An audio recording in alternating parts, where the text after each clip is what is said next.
Hey everybody, okay, I'm just going to go through the illustration that I recently did for Ukraine v Russia on Procreate.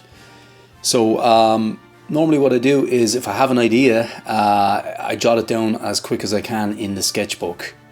This idea came from I was out running, and it was before the whole Ukraine-Russia crisis, and they were kind of postulating, and there was tensions rising, so they hadn't actually invaded at that stage.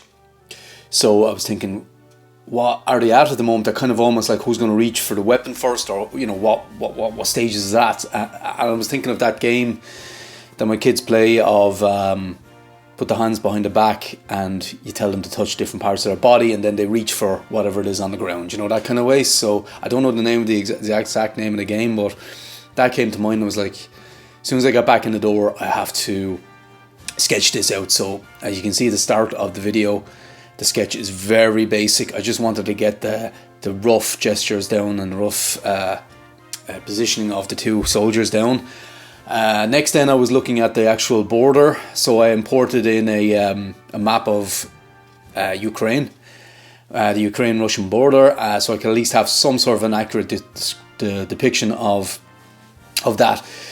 Throwing in then the gun, so I used AK-47. Again, I don't think they use AK-47s mainly, and I think it's more the 74s that they use, or AK-12s, I'm not too sure, but it's probably the old classic. I just like the look of it. It's very hard to draw from memory, so I had the iPhone open with, you know, looking at the AK-47, because there's very specific details on the AK-47 that, kind of like with the M16 or any of those kind of American weapons you can get away with. I think with the AK, it's just so specific that you have to get certain key elements right, or it just doesn't look like an AK at all. Then I referenced the uniforms from YouTube again, or from Google again, by Googling Ukrainian army and looking at some Russian outfits as well. It's not... On the Russian side, it's probably not 100% accurate. I mean, those hats and that kind of overcoat may not be worn together all the time, or the Spetsnaz kind of t-shirt with the navy and white stripes. The camo, as far as I know, is correct on the Russian legs. The camo on the Ukrainian guy I got from their latest uniform as well, so hopefully that's somewhat kind of correct.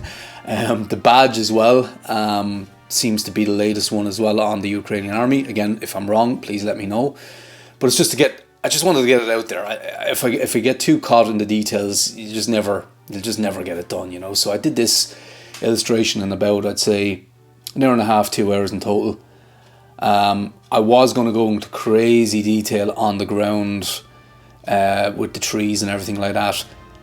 But no, I left it off. But that's how it turned out. I was quite happy with it, and hopefully this conflict gets a resolution pretty fast, and the war stops over there. Any comments, let me know. Hope you enjoyed. Thanks very much.